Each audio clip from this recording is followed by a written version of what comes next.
No sleep, my job is watching a woman trapped in a room. 3 years ago I was looking at the local job classifieds online when one of the ads caught my eye, not because of what it said, but because it said so little. Best I remember, the ad just read job available. Good pay. No benefits. Discretion required. It then listed an email address and that was all. At the time I was managing a music store, but I had already started hearing rumors we would be shutting down within the next year and the likelihood of a transfer to another store was slim. I had been morosely looking at job listings for the last few days, but this was the first one that stood out, if only because I was bored and it was weird. So I sent an email. Half an hour later I had a response, telling me to go to a particular office building in an upscale part of the city at a precise time for my screening. I went, and after waiting for a few minutes in the lobby, I was taken into an office where I was given a series of forms and questionnaires to fill out. They collected them and told me they would be in touch. I had almost forgotten about the whole thing until a month later I got a call saying I had moved on to the second stage of the hiring process. I was again given an address and time, and when I arrived, this time it was a different nice office park 20 miles away from the first one, I was met by a man who introduced himself as Mr. Solomon. He escorted me into a large room that contained a chair and a desk.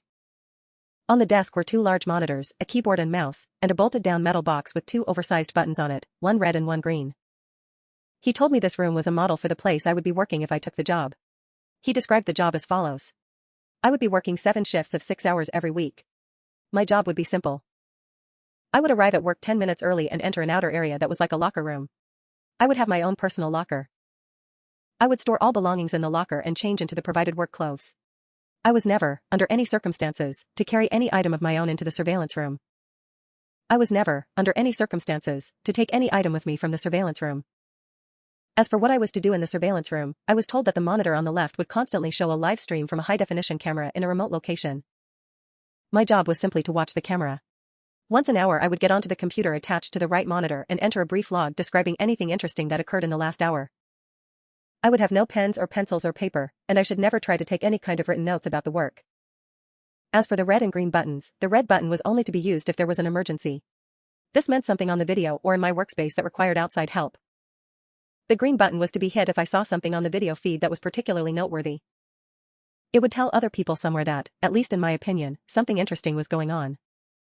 Solomon stressed that while I was given discretion on when to use this button, I should err on the side of only using it if and when something of real significance occurred. He pointed out the camera on the ceiling of the room we were in. He said the real room would be the same. My work would be observed, and other people were watching the room on the video feed as well. He said I was only a redundancy in case other systems failed. He then smirked and asked if I knew what he meant by redundancy. I nodded, trying not to show my irritation. I don't talk that good to people, so sometimes they think I'm dumb. That's okay. Let him think that if he paid me good enough. The pay was very good. $35 an hour. This worried me. I was already thinking this was some kind of psych experiment or secret government job, which I was okay with. But that kind of money to sit and watch a screen? My mom always told me that if something seems too good to be true, it probably is, and this was seeming too good to be true. I asked if I was going to be doing anything illegal. Solomon laughed and said no. I asked if anyone was going to get hurt. Again, he shook his head no. He said the reason they were paying so much was because they needed employees that were motivated to be professional and discreet. The work they were doing was important, and for various reasons it couldn't be discussed.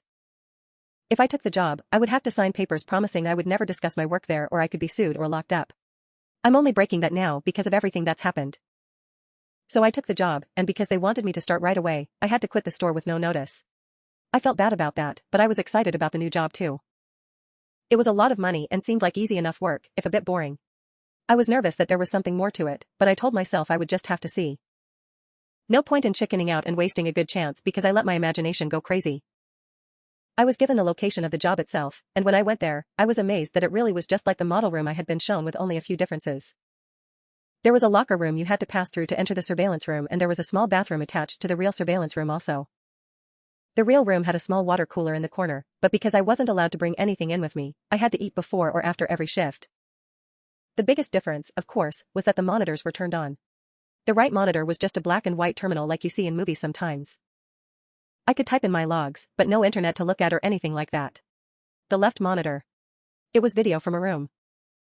You would call it a bedroom, I guess, because it had a bed in it, but it had lots of other stuff too. A TV, a sofa and chairs, a couple of tables, and plenty of empty space in between. The camera must be high up in a corner, because I could see pretty much everything except for the far sides of furniture. At first though, I didn't notice any of that stuff. All I saw was her. She looked to be a little older than me and was very pretty. When I first saw her, she was laying on her side on the sofa. That was the part of the room farthest from the camera, but the picture was very clear and I could tell that she was sleeping. I found myself leaning into the monitor more so I could see her better, and then I thought about what I was doing and felt embarrassed. It's like I was spying on her. A peeping Tom, my mom used to call it. I didn't want to be a peeping Tom, but I didn't want to be silly either. I needed to think about it slow. It was a good job. And I wasn't doing anything wrong, right? I wasn't hurting anybody. The woman looked fine. And the room was nice. She probably agreed to be there and it's all some experiment or something. I was just overreacting. So I sat down in the chair and began my work. It didn't take long before I understood more. The woman, I took to calling her Rachel, wasn't there of her free will. I never saw her hurt, but it was clear that she never left that room except to go into what I think is a bathroom area that my camera couldn't see. Well, she never left the room on her own. Periodically, usually a couple of times a week during my shifts, men and women in strange-looking outfits would come in and take her from the room. Sometimes she would struggle, but usually she would just go along with her head hung low. They would always bring her back, though the times when she wasn't brought back during my shift were always the worst for me. I would worry about her until I got to work the next day and saw her in the room watching TV or painting. She never looked hurt or even that upset except for when they took her, and even when she fought, they were always gentle with her. Still, I knew something was wrong. I considered quitting the job, or hitting the red button and getting someone to come so I could get some answers. Or calling the police and showing them what the camera was showing me. Except I was scared. Scared of losing my job, and scared of what these people might do to me if I quit or told on them. Solomon had told me when I took the job that part of being discreet was not asking questions. I would never be asked to do more than I had already been told, but I could never tell anyone what I did or saw, and I could never ask questions about what I was doing or why. So I made excuses. It was all an experiment. She was crazy or sick and they were trying to help her. She was doing a job just like I was. Or if she really was a prisoner somewhere, at least I was watching to make sure that she was okay. If they ever tried to hurt her, or I saw that she really didn't want to be there for sure, I could get help then. In a way, I told myself, I was helping to protect her by watching. I don't expect you to think much of my excuses. I don't think much of them myself, especially now. But in my defense, when things changed, I didn't ignore it or try to explain it away. I knew something had to be done.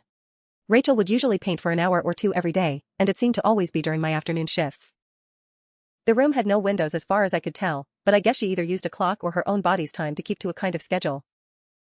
I always liked to watch her paint. The thing she was painting was always facing the wrong way for me to see it, but I could see her face as she worked. She always looked peaceful and happy when she was painting, and seeing her that way, smiling serenely from time to time as she got something the way she wanted it, always made my day. I first noticed something was wrong when she started painting more frequently a few weeks ago. Her expression was more focused and serious, and there was a tension to her movements that I wasn't used to seeing. At first I thought she was just really trying to work hard on something, and I wanted to tell her not to worry. Every few weeks the others would come in and take the old paintings out anyway, bringing in a new stack of, I think the word is canvas. But it was more than her being focused. Something was wrong. She didn't look happy and she was going for hours at a time. In the span of 3 days, she had finished 4 paintings. I had been growing more and more worried watching her work, and when she finished the 4th, I found myself telling her to just stop and rest a while. I had grown accustomed to talking to the monitor, talking to her in my own way. But she didn't stop. Instead she began moving the paintings. Arranging them on the back and seat of the long sofa at the far end of the room. This was the first time I had gotten to see any of the paintings. Even when the others were taking them out, they always seemed to be turned away from the camera. I was still worried about her, but I was also happy to finally see something she had worked on. Happy and amazed. They were beautiful. One was a beautiful green forest. Another was an old stone well. A third was a house sitting alone on a small island. The last was an old-fashioned looking movie theater. All of them looked like something out of a dream, with trailing lines of color mixing in the air around them like leaves caught in a wind. It was only when I looked close that I realized the lines of color weren't random. They were words. Easy to miss if you weren't looking close, and by themselves, they didn't seem to mean much. Just the ghost of a word somewhere in each of the paintings, easy to lose in everything else that was being shown. I leaned into the monitor and squinted, trying to read the words. Then my heart started thudding as I made them out. Blinking and rubbing my eyes, I looked again, reading them out loud in order, left to right, top pair then bottom. Please. Help. Me. Thomas. I pushed back from the monitor, my hand over my mouth. I didn't know what to do. I didn't know how any of this could be happening. It wasn't just that she was asking for help, though that was a big part of it. It was that my name is Thomas. Part 2. Here are some comments. I wouldn't be surprised if Thomas was actually the experiment. Push the green button, Thomas. This is definitely something noteworthy. Also, write it in your logs. The key to being a good bureaucrat is following the rules. And AMP, #X200B, remember, Mr. Solomon told you it wasn't anything illegal. And no one's getting hurt. You signed papers and everything. Fucking this up could mean legal trouble down the line. Do your job, Thomas. You don't know what she is, it's far above your pay grade. The fact she knows your name should show you the danger of asking too many questions.